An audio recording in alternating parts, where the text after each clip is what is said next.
o'zini muhimligini chetga surib qo'ygan ayollar,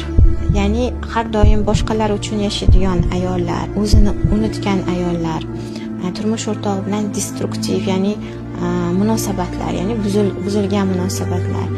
samotsenkasi past, o'ziga ishonchi yo'q, o'zi haqidagi tushunchalari noto'g'ri, aybdorlik hissi mavjud bo'lgan munosabatlar yoki keraksizlik hissi bor ayollar, har doim o'zini tan oldirishni istagan ayollar uchun, ajrim yoqasida turgan ayollar, ajrimdan keyin восстановление bo'la olmayotgan ayollar,